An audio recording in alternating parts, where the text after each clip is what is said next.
نکاح کبھی سنت ہوتا ہے اور کبھی واجب ہو جاتا ہے۔ اگر انسان کے برائی میں پڑ جانے کا غالب اندیشہ ہو تو نکاح کرنا واجب اور ضروری ہو جاتا ہے، اور اگر استطاعت بدنی نہ ہو تو پھر نکاح کرنا مکروہ ہوتا ہے۔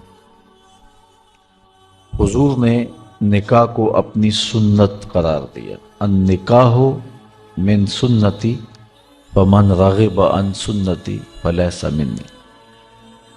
حضرت عثمان بن مظعون رضی اللہ تعالی عنہ یہ جنت البقیع کے پہلے مدفون ہیں، تو یہ کثرت کے ساتھ عبادات، ذکر، اذکار کرنے والے تھے۔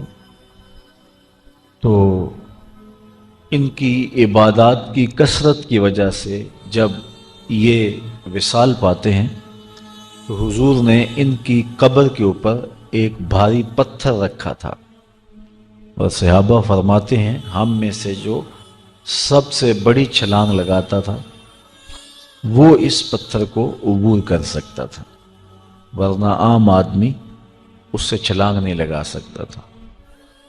ہمارے بزرگوں نے قبروں کے اوپر جو گنبد بنانے کی دلیل لی ہے وہ یہی لی ہے کہ اس زمانے کا مزار یہ تھا، چونکہ یہ خاص نیکوکار شخص تھے اور صحابہ میں نمایاں ان کا ذکر و فکر اور عبادات کا معاملہ تھا، تو ان کی قبر کو خاص طور پہ نشان زدہ کیا گیا۔ تو حضرت عثمان بن مظعون رضی اللہ تعالی عنہ نے حضور علیہ السلام سے اجازت طلب کی، تبتل کی، کہ نکاح نہ کروں اور ایسے ہی زندگی گزار دوں، لیکن حضور نے ان کو منع فرما دیا۔ حضور نے نکاح فرمائے ہیں اور متعدد نکاح فرمائے، اس لیے اس شریعت میں رہبانیت کا تصور نہیں ہے۔ لا رہبانیت فی الاسلام، اسلام میں رہبانیت نہیں ہے۔ تو نکاح کرنا حضور کی سنت ہے اور اس کا بہت سارا اجر رکھا گیا ہے۔ حضور نے ارشاد فرمایا تزوج الودود الولود، محبت کرنے والی اور کثرت کے ساتھ بچے جنم دینے والی خواتین کے ساتھ نکاح کرو، تاکہ کل قیامت کے دن کثرت امت کی وجہ سے میں نبیوں میں فخر کروں۔ اب نکاح کیوں کیا جاتا ہے؟ حدیث میں آتا ہے کہ 4 وجہ سے نکاح کیا جاتا ہے۔ لے مالہا، لے حسبہا، لے جمالہا، لے دینہا۔ کسی خاتون سے نکاح اس کے مال کی وجہ سے کیا جاتا ہے کہ وہ مالدار بہت ہے تو میرے ہاتھ بھی مال آ جائے گا، یا اس کے حسب و نسب کی وجہ سے کیا جاتا ہے کہ عالی مرتبت خاندان سے میرا رشتہ ازدواج کا قائم ہو جائے گا۔ ہمارے دیہاتوں میں کہتے ہیں کہ بازو بن جائیں گے۔ اور تیسری وجہ لجمالہا، عورت کے حسن و جمال کی وجہ سے قلب کا، دل کا میلان اور رجحان ہوتا ہے اور نکاح کیا جاتا ہے۔ اور چوتھی وجہ لدینہا، کسی کے دین کی وجہ سے نکاح کیا جاتا ہے، اور حضور نے فرمایا دین کی وجہ سے نکاح کرنے والا کامیاب ہے۔ یہودی عموماً مال کی وجہ سے نکاح کرتے ہیں، عیسائی حسن و جمال کی وجہ سے نکاح کرتے ہیں، اور مصطفیٰ کے غلام دین کی وجہ سے نکاح کرتے ہیں۔ حضور نے ارشاد فرمایا جب تمہیں کوئی پیغام نکاح بھیجے اور تمہیں اس کا دین اور اس کے اخلاق پسند ہوں تو پھر انکار نہ کرو، نکاح کر دو۔ تو نکاح کا سبب دین ہے، کیونکہ جس سے آپ نکاح کر رہے ہیں اس نے صرف آپ کی بیوی ہی نہیں بننا کل تمہارے بچوں کی ماں بھی بننا ہے۔ ابو الاسود الدؤلی، یہ بہت بڑا عرب کا شاعر ہوا ہے، ایک دن اپنے بچوں سے کہنے لگا کہ میں نے تمہارے اوپر احسان کیا ہے، تمہارے پیدا ہونے سے قبل اور تمہارے پیدا ہونے کے بعد۔ تو بچوں نے کہا کہ ہمارے پیدا ہونے کے بعد آپ نے ہمارے اوپر جو احسانات کیے ہیں وہ تو سمجھ میں آتے ہیں، لیکن ہمارے پیدا ہونے سے پہلے آپ نے ہمارے اوپر کون سے احسانات کیے ہیں؟ تو ابو الاسود الدؤلی کہنے لگا کہ میں جب اپنے لیے نکاح کے لیے خاتون تلاش کرنے لگا تو میں ایک شاعر ہوں، تو میری طبع میں یہ تھا کہ میں خوبصورت خاتون سے نکاح کروں، لیکن میں نے پھر یہ سوچا کہ میں اپنی خواہش کو مقدم نہ رکھوں، میں اس خاتون کو تلاش کروں جو کل میرے بچوں کی اچھی ماں بن سکے۔ تو میں نے جب تلاش کی تو اچھی بیوی کے حوالے سے تلاش نہیں کی، تمہارے لیے اچھی ماں کی تلاش کی ہے، اور یہ میرا وہ احسان ہے جو تمہارے پیدا ہونے سے قبل میں نے تمہارے اوپر کیا ہے۔ حضور نبی رحمت صلی اللہ علیہ وآلہ وسلم نے ارشاد فرمایا، تین چیزیں انسان کی خوش بختی سے ہیں: اچھا گھر، اچھی بیوی اور اچھی سواری۔ اگر یہ تین چیزیں کسی کو میسر آ جائیں تو وہ انسان کی خوش بختی ہے۔ یہ بھی ارشاد فرمایا، دنیا متاع ہے اور دنیا کا بہترین متاع صالحہ عورت ہے، اور صالحہ عورت کی تعریف یہ کی گئی کہ مرد جب اس کو دیکھے تو خوش ہو جائے، اور جب وہ حکم دے تو وہ اطاعت کرے، اور جب وہ گھر سے چلا جائے تو اس کی عزت اور اس کے مال کی حفاظت کرے۔ تو جس میں یہ خوبیاں ہوں وہ صالح خاتون ہے، اچھی خاتون ہے اور اچھی بیوی ہے۔ حضور نبی رحمت صلی اللہ علیہ وآلہ وسلم نے اس دواجی زندگی کے حسن پر کتنی خوبصورت بات ارشاد فرمائی، فرمایا کہ عورت کے، بیوی کے مزاج سے آپ کو موافقت نہیں ہے، اس کی کچھ عادتیں تمہیں ناپسند ہیں، تو اس کی کچھ ایسی عادتیں بھی ہوں گی جو تمہیں پسند ہوں گی۔ تو ادھر بیوی کو یہ ارشاد کیا کہ اگر اللہ کے علاوہ کسی کو سجدہ جائز ہوتا تو میں خاتون کو حکم دیتا کہ وہ اپنے شوہر کو سجدہ کیا کرے۔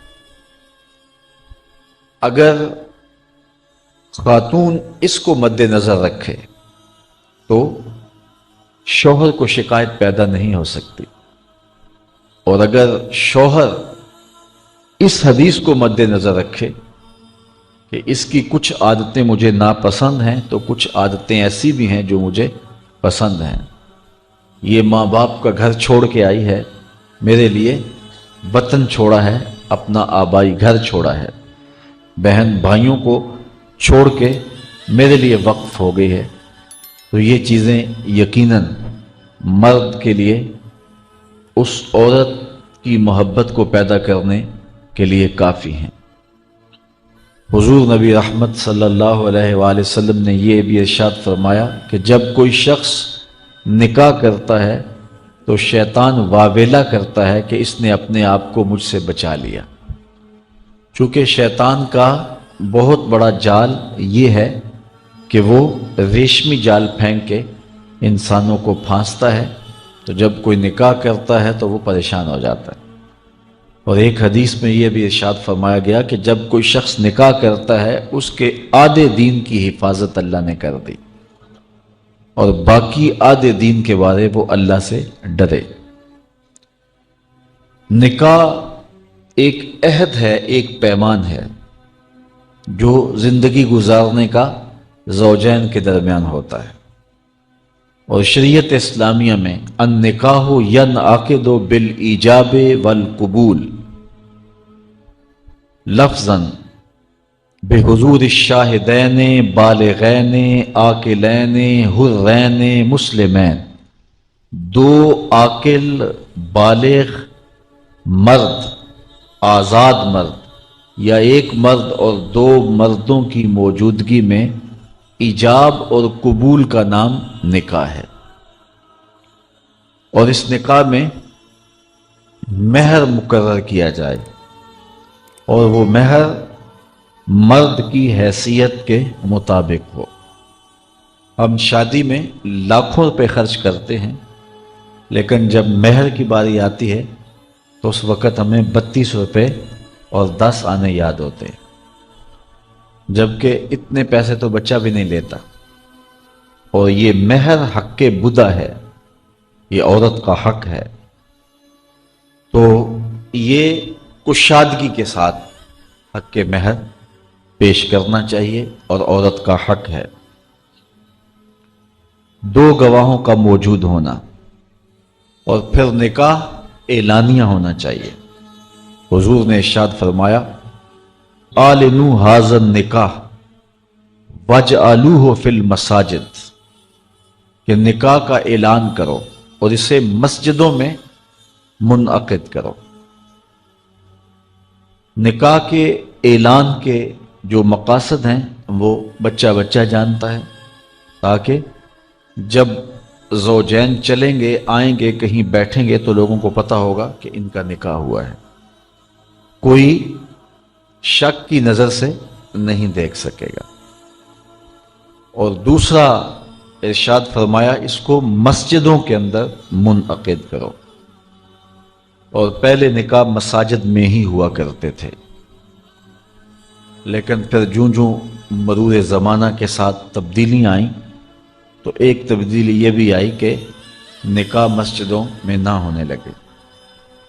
عیسائیوں میں آج بھی جوڑا گرجا گھر میں جاتا ہے اور پادری کو ان کے پاس نہیں آنا پڑتا، بلکہ وہ وہاں جا کر کے عبادت خانے کے اندر اپنے گرجا گھر کے اندر جا کے نکاح کرواتے ہیں۔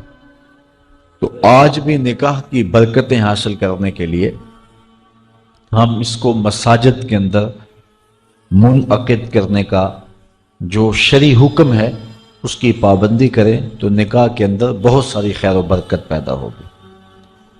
آسان نکاح فرمایا گیا ہے وہ ہے جس کے اندر اخراجات بہت کم آئیں۔ ہم نے نکاح کو مشکل بنا لیا ہوا ہے اور اس کے ساتھ اتنے لوازمات پیدا کر دیے گئے ہیں کہ اس زمانے کے اندر بدی آسان ہو گئی ہے اور نکاح مشکل ہو گیا ہے۔ حضور علیہ السلام کے زمانے میں ایسا نہیں ہوتا تھا۔ سیدہ طیبہ طاہرہ سیدہ فاطمہ الزہرا رضی اللہ تعالی عنہا کا نکاح دیکھیے اور ان کو جو جہیز حضور نے دیا ہے اس کو دیکھیے اور زندگی کو سہل بنانے کی کوشش کیجیے۔ آج جس کے ہاں 4 بیٹیاں پیدا ہو جاتی ہیں اس کی نیند اڑ جاتی ہے۔ ایک تو یہ کہ اچھے رشتے میسر آنا مشکل، دوسرا مرحلہ بیٹوں کی طرف سے بیٹے والوں کی طرف سے ایک لمبی فہرست ہوتی ہے کہ ہمیں یہ دیا جائے۔ بعض لوگ بولتے نہیں لیکن وہ کنائے میں اشارے میں بتا دیتے ہیں، اور اگر ان کی ڈیمانڈ پوری نہ کی جائے یا ان کی جو توقعات ہیں ان کو نہ سمجھا جائے تو بیٹی سسرال میں جا کے سکھ کی زندگی نہیں گزار سکتی۔ اور معاشرے کا کتنا کمینہ شخص ہے وہ جو کسی کی بیٹی کو اس لیے تنگ کرتا ہے کہ وہ جہیز نہیں لے کے آئے یا وہ اس کی خواہش کے مطابق اس کی توقع کے مطابق جہیز نہیں لائی۔ شریعت اسلامیہ نے تو نکاح کو آسان قرار دیا، اور یہ جو ہم اتنی لمبی چوڑی باراتیں لے کر کے چلے جاتے ہیں بیٹی والوں کے گھر میں، تو اسلام میں تو اس کا ایسا کوئی تصور نہیں ہے۔ 500 600 لوگ بیٹی والوں کے ہاں چلے جاتے ہیں اور جس طرح کسی محاذ پہ جا رہے ہیں۔ نکاح فی المساجد کا رواج اگر ڈالا جائے تو ہماری زندگیاں سوکھی ہو جاتی. یہ جو مروج سلسلہ ہے اس سے غریب لوگ تو پریشان ہیں ہی، امیر لوگ بھی سکھ میں نہیں ہیں. آج 1 کروڑ روپیہ شادی پہ خرچ آ رہا ہے، اور جس کی 4 بیٹیاں ہیں وہ ساری زندگی اسی کام میں ہی لگا رہتا ہے. اور غریبوں کی زندگی تو اجیرن ہے. غریب کی بیٹیاں سگڑ ہیں، سمجھدار ہیں، سنجیدہ و متین ہیں، پڑھی لکھی ہیں، خوبصورت ہیں، لیکن ان کے رشتے قبول اس لیے نہیں کیے جا رہے کہ ان کے پاس دینے کے لیے کچھ نہیں. اور اب ایک سلسلہ چلا جہیز فنڈ کا اور اجتماعی شادیوں کا.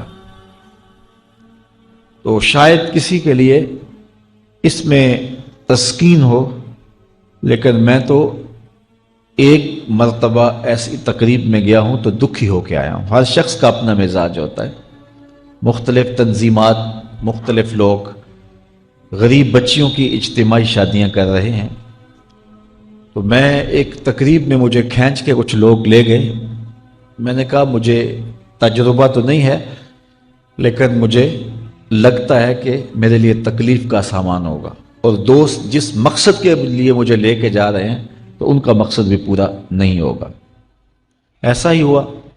ایک ہال میں 15 سے 20 بچیاں تھیں اور دوسری جانب 15 سے 20 بچے تھے، اور ان کے مہمان، ان کا ہجوم تھا، اور اسٹیج کے اوپر جو کرسیاں لگی تھیں ان پر مخیر حضرات بیٹھے ہوئے تھے جنہوں نے سرمایہ لگایا اور جہیز فنڈ دیے، اور تنظیم کے لوگ آ کے اپنی کارکردگی بیان کر رہے تھے. تو آخر میں انہوں نے مجھے کہا کہ ہم آپ سے کچھ سننا چاہتے ہیں. تو میں نے بیٹھے بیٹھے کہا کہ میں دعا کر دیتا ہوں، لیکن ان کا اسرار بڑا. تو میں نے مائک پہ آ کے کہا کہ انسان کی زندگی میں 3 موقع ہوتے ہیں جس دن وہ مہمان خصوصی ہوتا ہے، اور سب لوگوں کی نظر اسی کے چہرے پہ ہوتی ہے. ایک جب وہ پیدا ہوتا ہے تو کالا کلوٹا بھی ہو تو ساری بستی اس کا منہ دیکھنے آتی ہے، اور اسے بہنیں چاند کہہ کے پکارتی ہیں، چاہے اس کا رنگ گہرا سیاہ کیوں نہ ہو.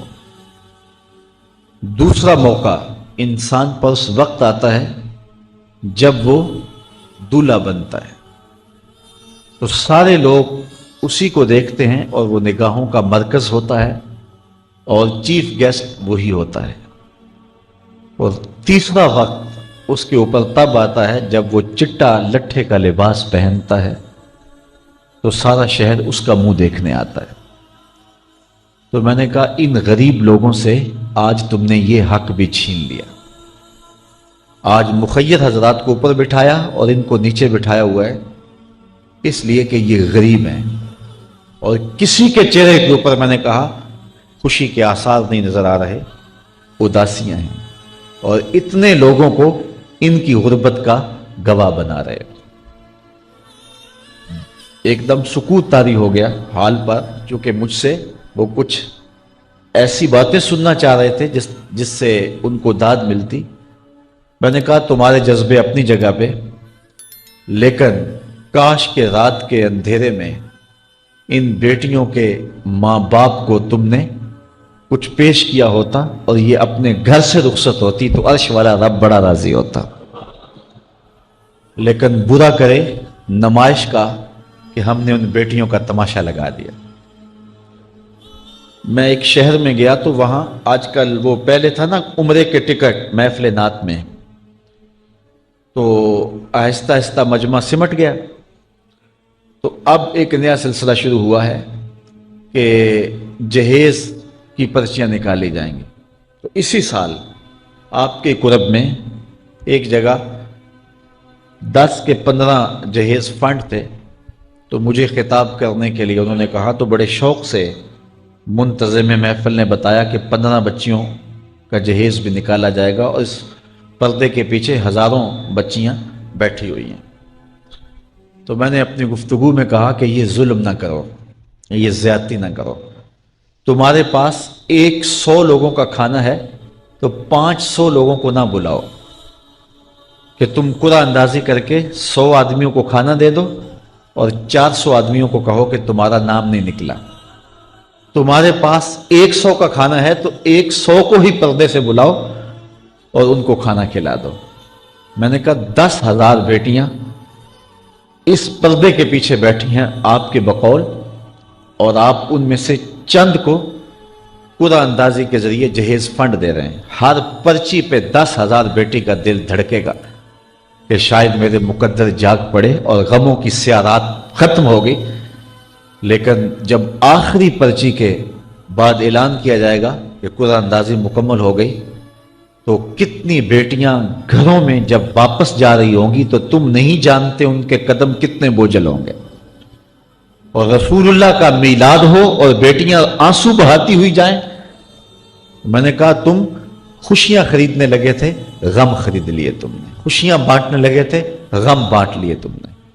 تو یہ زیادتی نہ کرو، یہ جو رواج پڑ رہا ہے یہ اپنی نمائش کے لیے، خدا را آگے تم نے عمرے کے ٹکٹ بانٹے، بہت کچھ کیا لوگوں کو اکٹھا کرنے کے لیے، اور کیا کیا رنگ اپنائے گئے۔ میں نے کہا وہ اچھا تھا، چلو مجھے اس پر بھی بات ہے، لیکن چلو میں نہیں کرتا، لیکن یہ ظلم نہ کیا جائے کہ محافلات میں مجمع اکٹھا کرنے کے لیے جو ہے وہ غریبوں کی بچیاں بلا کر کے تو 10 کو آپ دے کے باقیوں کہیں کہ معذرت ہمارے پاس اتنا ہی تھا۔ تو آپ کے پاس 100 کا کھانا ہے، 100 کا پانی ہے، تو 500 پیاسوں کو نہ بلائیں، 500 بھوکوں کو نہ بلائیں، 100 کو ہی بلا کر کے پردے سے جو ہے وہ ان کی مدد کریں۔ تو میں یہ کہتا ہوں کہ ہم جہیز فنڈ دینے کی بجائے، یہ جب تک یہ حالات ختم نہیں ہوتے، میں خفیہ طور پہ یہ بھی کرنا چاہیے، لیکن ساری قوم ادھر لگ گئی ہے، تو اس کی بجائے ہمارے علماء کو، ذمہ دار کو، یہ مختلف چینلز کے اوپر یہ جو ٹاکنگ ہوتی ہے اس پہ گفتگو ہونی چاہیے کہ اس رسم کو ختم کیا جائے اور معاشرے کی تربیت کی جائے کہ بیٹیوں کا رشتہ اس لیے قبول کیا جائے کہ وہ دیندار ہیں، وہ پردے دار ہیں، وہ سگڑ ہیں، وہ پڑھی لکھی ہیں اور ان کے اخلاق اچھے ہیں، یہ معیار بنایا جائے، دولت کو معیار نہ بنایا جائے۔ اس طرح معاشرے پس جائیں گے اور معاشرے کے پلے کچھ بھی نہیں بچے گا۔ اور آج اندازہ نہیں ہے ہم کو کہ جس کی بیٹیاں گھر کی دہلیز پہ جوان ہے اس کی زندگی کتنی کٹھن گزر رہی ہے۔ کوٹھے تے چڑھ ویخ فریدا تے کر کر بلدی اگ، میں جاتا دل دکھی میرا پر دکھی سارا جگ۔ تو پورا معاشرہ اس وقت اس اذیت سے، اس کڑن سے گزر رہا ہے کہ بیٹیاں جوان ہیں اور رشتے نہیں مل رہے، اور پھر اگر رشتے مل رہے ہیں تو بیٹے والوں کے نخرے ہی بڑے عجیب ہیں، اور پھر جس طرح وہ بیٹیوں کو، غریبوں کی بیٹیوں کو لونڈیاں بنا کے اپنے گھروں میں رکھتے ہیں، تو یہ ایک الگ درد کی اور دکھ کی کہانی ہے۔ میرے پاس لوگ آتے ہیں، دعا کیجئے، کاروبار نہیں ہے، معاشی بحران ہے، مالی پریشانیاں ہیں، بچے کے امتحان سر پہ ہیں، بہت سارے مسائل لے کر لوگ آتے ہیں، لیکن کوئی نہیں، لوگ حوصلے سے مصائب کا مقابلہ کرتے ہیں، کاٹتے ہیں۔ لیکن کچھ لوگ آتے ہیں دعا کے لیے تو بات کرتے ہی آنکھیں چھلکنے لگتی ہیں اور میرا دل بھی قابو میں نہیں رہتا۔ لوگ کہتے ہیں کہ حضرت دعا کرو، بیٹی سسرال میں دکھی ہے، اللہ سکھ دے دے۔ تو میں دعا بھی کرتا ہوں، لیکن میں تنہائی میں جا کے روتا ہوں کہ اس درد کا مداوع کیا ہے، اس دکھ کا علاج کیا ہے، اور معاشرہ تیزی سے اس تکلیف کی طرف بڑھ رہا ہے، اور طلاق کی شرح بھی جو ہے وہ بڑھتی چلی جا رہی ہے۔ میرے پاس ایک دن ایک صاحب آئے، ساتھ ان کی بیوی تھی، اور میں نہیں جانتا ہوں، عزت دار لوگ تھے، تو انہوں نے کہا کہ ہم آپ سے کوئی تنہائی میں بات کرنا چاہتے ہیں۔ ان کے اپنے عزیز تھے، بیٹیاں اس شخص کی زیادہ ہیں، اپنے عزیزوں میں شادی کر دی، تو اس وقت انہوں نے طے کر لیا کہ کوئی بات نہیں، ہم جہیز نہیں لیتے۔ لیکن وہ باپ بلک بلک کے مجھے کہہ رہا تھا کہ کتنے دنوں سے میری بیٹی گھر آ کے بیٹھی ہوئی ہے، اور وہ کہتے ہیں کہ اتنی دیر واپس نہ آنا جب تک تیرا جہیز پورا نہیں ہو جائے گا۔ میں کہتا ہوں کتنا شفاف معاشرہ ہو گیا ہے اور کتنے کٹھن حالات ہو گئے ہیں. تو جب معاشرہ اس کیفیت میں چلے جائے تو پھر انارکی پھیلتی ہے اور معاشرے پھر قائم نہیں رہتے. تو کتنی باپ کی دہلیز پر بوڑھی ہونے والی بیٹیاں، ان کی سسکیاں، ان کی آہیں اور ان کی چیخیں اس معاشرے کو بے چین کی ہوئی ہیں. تو امیر لوگوں کی ذمہ داری ہے کہ وہ غریبوں کے دکھ بانٹ لیں.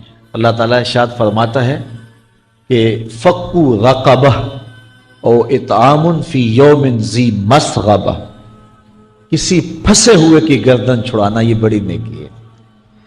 تو اس وقت غریب کی بیٹیوں کا رشتہ کوئی قبول نہیں کرتا. اگر کوئی نوجوان اور اگر کوئی سرمایہ دار غریبوں کی بیٹیاں قبول کر لے تو یہ اس کی مہربانی ہوگی. اور اگر یہ نہیں کر سکتا تو کم از کم ان بیٹیوں کی شادیوں کا اہتمام کیا جائے، لیکن یہ مہربانی کی جائے کہ غریبوں کی بچیوں کو نمائش گاہ میں نہ کھڑا کیا جائے اور ان کی غربت کا تماشا نہ بنایا جائے. رات کی تنہائی میں ان کے ماں باپ کی خدمت کی جائے تاکہ وہ اپنی بیٹیوں کو عزت سے اٹھا سکیں. میرے حضور نے ارشاد فرمایا وَرَجُلٌ تَصَدَّقَ بِصَدَقَةٍ فَأَخْفَاهَا حَتَّى لَا تَعْلَمَ شِمَالُهُ مَا تُنْفِقُ يَمِينُهُ. جس شخص نے تنہائی میں خیرات کی کہ دائیں ہاتھ نے جو خرچ کیا بائیں کو پتہ بھی نہ چلا، قیامت کے دن جب کوئی سایہ نہیں ہوگا اللہ اس شخص کو اپنے عرش کا ٹھنڈا سایہ عطا فرمائے. تو یہ جو اجتماعی شادیوں کا ماحول ہے، تو اگر اس کو ہم اس میں تبدیل کر لیں کہ غریبوں کی عزت نفس مجروح نہ ہونے پائے، تو اللہ تعالیٰ یہ توفیق نصیب فرمائے اور معاشرے کے اندر ایسے لوگ نکلیں جو معاشرے کے دکھ بانٹتے ہیں. اور علماء کو ممبر و محراب سے زوردار آواز اٹھانی چاہیے کہ یہ جو رسم پیدا ہو گئی ہے جہیز کی اور اس کے بغیر بیٹیاں گھر سے رخصت نہیں ہو سکتی ہیں، تو اس کو ختم کیا جائے اور اس کے خلاف عملی جہاد کیا جائے. اور اس کے لیے امیر لوگ نمونہ بنیں. غریب لوگ تو نمونہ بن نہیں سکتے، مشکل ہے ان کے لیے، لیکن امیر لوگ اگر نمونہ بنے تو وہ بن سکتے ہیں اور معاشرے کے اس ناسور کو ختم کیا جا سکتا ہے. اور غریبوں کی بیٹیاں عزت سے اپنے پیا گھر سدھار سکتی ہیں اور ان کو جو ہے ان کے ماں باپ کو تسکین کی اور چین کی نیند آ سکتی ہے. آج میں نے نکاح کے حوالے سے بہت ساری باتیں کرنی تھی، لیکن عنوان ادھر چلا گیا چونکہ یہ ایک سلگتا ہوا مسئلہ ہے اور ہمارے معاشرے کو کاٹ رہا ہے اور توڑ رہا ہے. ایک تو گھروں کی دہلیز پہ بیٹیاں بوڑھی ہو رہی ہیں، اور دوسرا شرع طلاق جو ہے وہ بڑھتی چلی جا رہی ہے. اس حوالے سے میں زیادہ لمبی گفتگو نہیں کرتا، صرف 2-4 باتیں کہ طلاق اگرچہ مرد کا شرعی حق ہے اور اگر نباہ نہ ہوتا ہو تو طلاق دینا ناگزیر ہو جائے تو طلاق دینا ہی پڑتا ہے. لیکن اس کے باوجود اگر کوئی شخص اپنی بیوی کو برداشت کرتا رہے تو قیامت کے دن رب کی رحمتوں کا حقدار ہوگا. جائز کاموں میں جو سب سے ناپسندیدہ امر ہے وہ طلاق ہے، اور جب کوئی شخص طلاق دیتا ہے اللہ کا عرش بھی ہلنے لگ جاتا ہے. امرأہ مردودہ اس خاتون کو کہتے ہیں جس کے شوہر نے اس کو طلاق دے دی اور وہ اس قابل نہیں ہے کہ اس کا دوبارہ نکاح ہو سکے. پہلے ہی بڑی مشکل نکاح ہوا تھا، بدصورت تھی، جہیز نہیں لا سکی تھی، تو پہلے بڑی مشکل نکاح ہوا تھا، اب طلاق ہو گئی تو اب تو اور زیادہ امکان مشکل ہو گیا. تو وہ اپنے باپ کی دہلیز پہ بیٹھ گئی. آگے نکاح کا ارادہ بھی نہیں ہے چونکہ امکان باقی نہیں ہے. اس عورت کو شریعت میں کہتے امرأہ مردودہ، لٹائی گئی خاتون. حدیث میں آتا ہے کہ کل اس خاتون کے باپ کو اس کے گناہوں کی وجہ سے جہنم کا حکم ہوگا، تو یہ جہنم اور اپنے باپ کے درمیان آڑ بن کے کھڑی ہو جائے گی اور رب سے بحث کرے گی کہ میرے مالک تو نہ مجھے عقل دی نہ تو نے مجھے شکل دی، سسرال نے قبول نہ کیا اور خامن نے دھتکار دیا۔ یہ ایک بوڑھا باپ ہی تھا جو مزدوریاں کر کر کے میرا پیٹ پالتا رہا، اس کے بڑے گناہ ہوں گے لیکن مالک میں تو اس کو جہنم میں نہیں جانے دوں گی۔ اللہ سے لڑائی کرے گی، بحث کرے گی، اللہ اکبر، الجھاؤ پیدا کر دے گی۔ حدیث میں آتا ہے اللہ اس خاتون کی سفارش مان کے اس کے بوڑھے باپ کو جنت عطا فرما دے گا۔ اگر طلاق دینا ناگزیر ہو جائے، بہت ضروری ہو جائے طلاق دینا، اور اس کے بغیر کوئی دوسرا راستہ نظر نہیں آ رہا، تو پھر بھی 3 طلاقیں اکٹھی نہ دیں، 1 طلاق دے دیں۔ اور 1 طلاق دینے کا فائدہ یہ ہوگا کہ 3 مہینے کے بعد عورت فارغ ہے، آگے نکاح کرنا چاہے تو کر سکتی ہے۔